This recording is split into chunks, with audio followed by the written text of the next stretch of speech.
जब हम धनबाद का नाम सुनते हैं तो हमारे मन में केवल एक ही तस्वीर उभरती है। भारत की कोयला राजधानी धनबाद।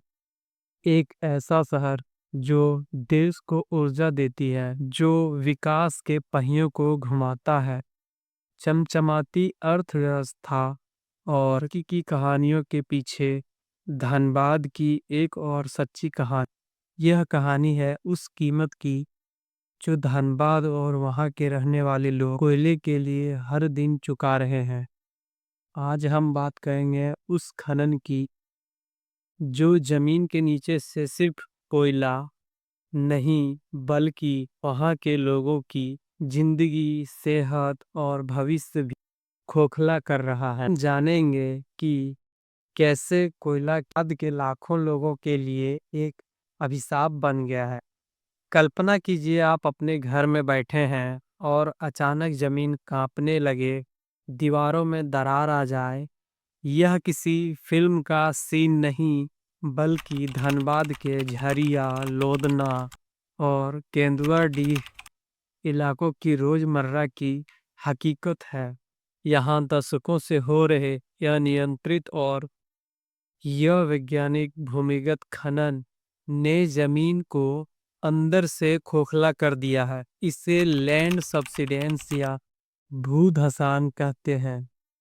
जमीन के नीचे का कोयला तो निकाल लिया गया, लेकिन पीछे रह गया एक खालीपन जो अब तक ऊपर की जमीन को अपनी ओर खींच रहा है। लेकिन खतरा सिर्फ इतना ही नहीं। झरिया के कोयला क्षेत्रों में पिछले 100 सालों से भी ज्यादा समय से जमीन के नीचे आग लगी हुई है। यह आग कोयले की परत को धीरे धीरे जला रही है। इस आग से जहरीले गैस लगातार निकल रहे हैं, जैसे कार्बन मोनोऑक्साइड और सल्फर डाइऑक्साइड निकलकर हवा में। लोगों के घर, खेत, सब कुछ इस आग के साए में है। कई परिवार रातों रात बेघर हो जाते हैं। यह एक ऐसा अदृश्य दुश्मन है जो कहीं भी कभी भी आ जाती है। दूसरा नुकसान, हवा और पानी में घुलता जहर। धनबाद का दूसरा सबसे बड़ा जहर यहाँ के जानलेवा प्रदूषण। यहाँ दो तरह से खनन होती है। पहला भूमिगत अंडरग्राउंड खनन, दूसरा ओपन कास्ट।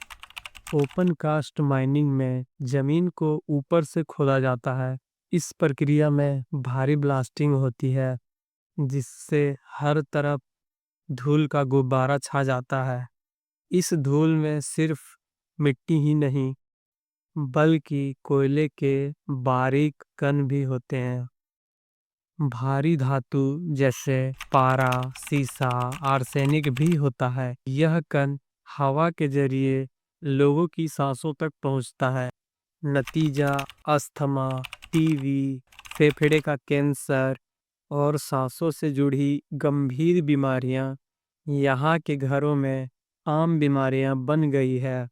बच्चों से लेकर बूढ़ों तक हर कोई इस जहरीली गैस का शिकार है। कोयले की धुलाई से निकलने वाला गंदा पानी और खदानों से निकलने वाला एसिटिक गंदा पानी बिना किसी ट्रीटमेंट की यहाँ की नदियों व तालाबों में बहा दिया जाता है।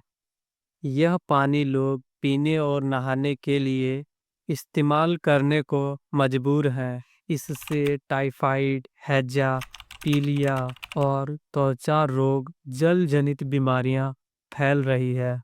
कहने को तो धनबाद देश को ऊर्जा देती है, लेकिन खुद के वहाँ लोगों को साफ हवा, पानी नसीब नहीं हो रहा। उजड़ता जीवन और टूटता समाज। खनन का असर सिर्फ जमीन और सेहत पर ही नहीं, बल्कि लोगों के सामाजिक और आर्थिक जीवन पर भी पड़ रहा है। नई खदानों के लिए हजारों परिवार को अपनी पुश्तैनी जमीन से उजाड़ दिया जाता है। उन्हें उनका हक का भी मुआवजा नहीं मिलता है और पुनर्वास की योजना सिर्फ कागजों पर रह जाती है। लोग अपनी खेतों की जमीन और गांव खो देते हैं।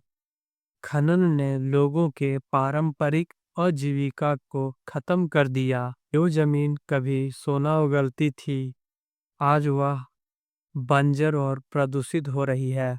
खेती और पशुपालन असंभव हो गया है। लोगों के पास खदानों में खतरनाक और अस्थायी मजदूरी करने के अलावा कोई चारा नहीं है। गरीबी और बेरोजगारी के कारण कई लोग अपनी जान जोखिम में डालकर अवैध खनन करने पर मजबूर है। बंद पड़ी असुरक्षित खदानों में घुसकर कोयला निकालते हैं, जहां अक्सर खदान धंसने से उनकी दर्दनाक मौत हो जाती है। तो सवाल उठता है, क्या विकास का मतलब केवल जमीन से संसाधनों को निकालना है, या वहां रह रहे लोगों के जीवन को बेहतर बनाना भी है? धनबाद की कहानी हमें सोचने पर मजबूर करती है कि इस विकास की असली कीमत कौन चुका रहा है। वहां के लोग अपनी जमीन, अपना हवा, अपना सेहत और अपनी जान, सब कुछ अपना दांव पर लगा रहे हैं।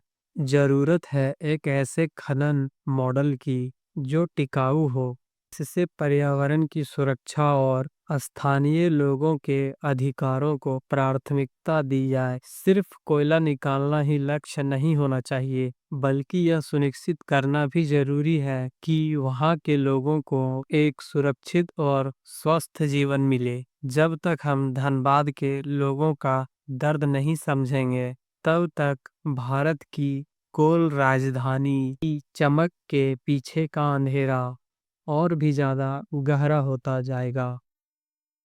धन्यवाद।